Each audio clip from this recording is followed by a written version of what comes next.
So we try to escape after a long day, hopefully to make everything okay. Or my friend convinced me to do it yesterday, and I haven't been able to stop since. Or I thought I would look like a fool if I didn't do it. I listened to my friends because in the end, nothing bad will happen, right? But in plain sight, my whole life can change in a blink of an eye. I promise it will only be a one-time occurrence, but no, it wasn't. I'm conflicted. My brain keeps craving it, and I keep supplying it. And I keep lying to my friends that it's my last time, and I'm going to quit after this last and final hit. But I didn't. I guess that means I'm addicted. We are VIP because vaping is preventable. Our team chose the issue of the appeal of vaping products such as Juul, Bo, and Malibu in our community. We chose this challenge presented by Ted Smith. I challenge you to educate your peers about why vaping isn't cool by designing a solution that replaces its appeal and makes youth access more difficult. The reason why we chose this challenge is because we see students vaping every day. We're all a family. Everything we do now does determine our future. And since we know the dangers, y'all should too. Some of our solutions included creating a program targeting younger community that will soon join us at PRP to educate them on the harmful effects of vaping. We also further educated our PRP students on the health impacts from vaping. We did this by using pamphlets and social media outlets like Instagram, Twitter, and Facebook. Something else we did was started a letter writing campaign to lobby state lawmakers to make the buying of vaping products online by people under 21 banned or illegal, like alcohol is.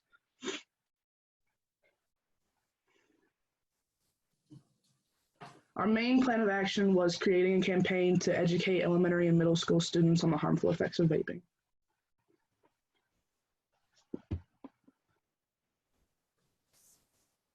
At our elementary schools, we told them exactly what vaping is. We told our own personal stories. We answered any question they had. And we also did a pre and post service to collect data. We also went to middle schools around our area and educated them with real facts and real stories, and we're a bit more serious than the elementary kids, and we told them of ways to get help. And then for our high school students in our school, we involved them with help with the campaign. Teachers promoted our cause by promoting our social media outlets in their classrooms, and our letter writing campaign included letters by high school students. The letter writing campaign was where high school students wrote letters explaining the effects vaping has had on them. These letters were intended to be sent to state legislature in order to help in the effort to work towards a law to limit shipping of vape products into the state of Kentucky. Due to the circumstances, the letters were not sent and have become a part of our sustainability portion. Sorry.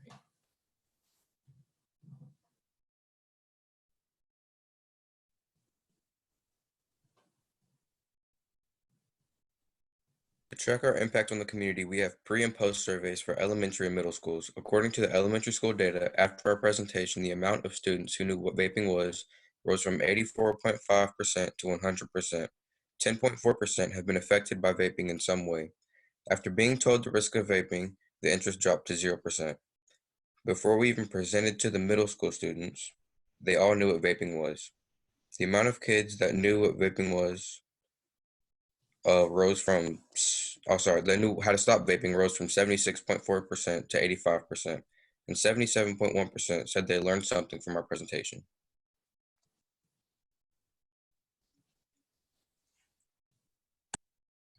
For our community, we reached out to our Beta Club members and some students that were willing to help to tie-dye some shirts that would eventually be given to the younger students in elementary and middle school during our presentation.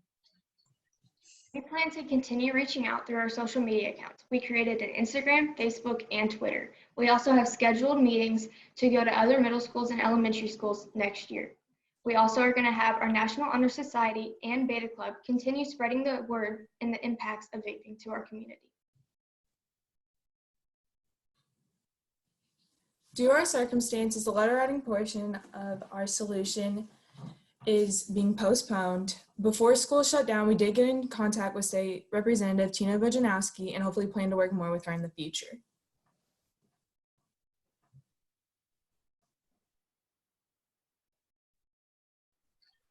We are VIP.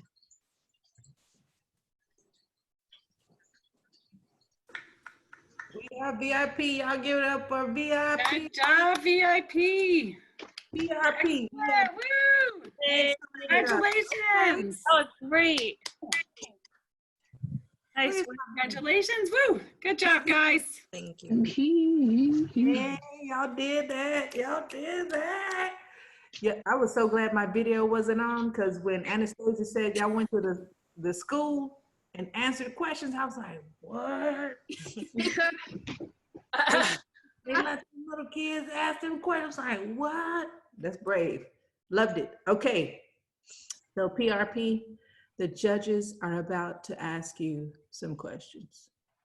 Are you ready? Yep. Yes. All right. Kai, you good? Okay. First question. Let me see. There's so many questions on this screen. Let's go all the way down here, right down there. We're going to go to Judge Hannah Drake. Hello, everyone. Thank you so much for your presentation. It was very informative. I love that you all went to elementary schools. I was stunned by the information that you all shared, so that was very relevant. I did want to ask you, since you started a letter writing campaign, and I'm assuming you said circumstances, I'm assuming the circumstances is the coronavirus stopped you all from being able to complete that. I wanted to know, currently in Kentucky, are there any laws that speak about vaping already? I believe the only one that I'm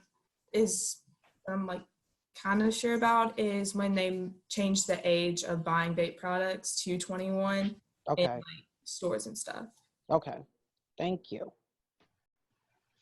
All right, we got Judge Lorna with a question for you. Good morning, everybody. Thank you for your presentation and the education. I don't know a lot about vaping statistics, so thank you. You inspired me to want to learn more, so thank you very much. I wanted to ask a question about the final paragraph in your narrative. You talk about, in addition to educating, you're going to create an after-school club, kind of in substitute for punitive measures from schools to offer an educational opportunity for students in lieu of being punished. About what that after-school club would be like. You said you're going to support students who want help quitting. So how would you do that? Well, more of what we were trying to plan to do is get some beta club students as well as students in our school to go out to these schools after, Aspen is kind of over. And we have this study period, I guess, which is about an hour once a week that we could use it as a time to go out to the schools and do these presentations.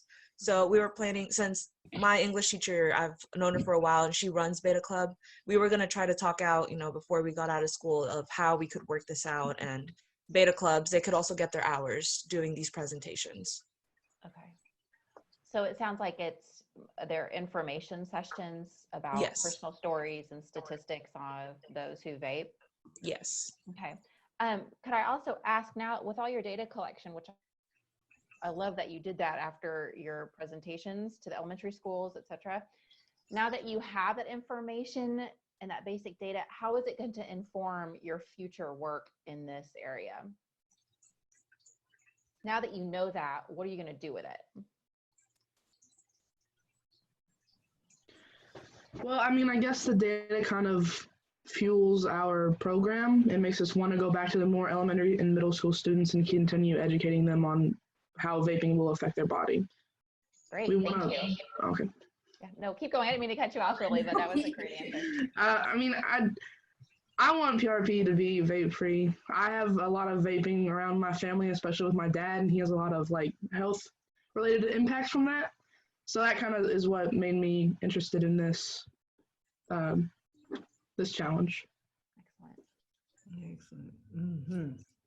Oh, we get some more hands. Let's go to Judge Letitia. Thank you guys so much for your presentation today. I wanted you to talk a little bit about this focus on getting the ban on mailing of tobacco products, because I'm interested in how you think this can be really impactful, especially to teenagers. Did you find evidence that that's how teenagers are acquiring tobacco products? Kind of what was your thinking behind that? So something that like really got us started in it was one of our like team leaders, like one of our teachers. She had mentioned how we have a law here in Kentucky that you can't ship alcohol into the state of Kentucky, and so that kind of like brought up the idea of doing that with vape products, just because it is a common way that kids do get vape products. It's really hard to ID on them, and it was hard to understand all that, like the entire process of it all. But we realized that it's an easier way to get vape products into the state of Kentucky, and so that was our thinking behind trying to get that law made and getting it and trying to get in contact with state legislators. And also on the website of these major companies, all you have to do is click a button saying, yes, I'm above this certain age, without actually showing identification. So we kind of wanted to make it into a law so where you can't ship it in to begin with, to try to prevent that from happening. Thank you. All right, we got a question from Judge Gargan. Hi there. Good morning and thank you. I was curious if you could share just a little bit about the instruction. So the focus on elementary and middle school students, and what you would, what maybe top two instructional tactics you all found to be most useful in talking to those populations. I got this. It was my idea. Anastasia had the kind of focused on elementary. I kind of had to focus on middle school because, you know, there's two different types of ages and focuses. So for middle school, I kind of thought of, we mostly focused on 8th grade. So we thought of, you know, it's like our younger freshman peers, you know, what would really focus on them.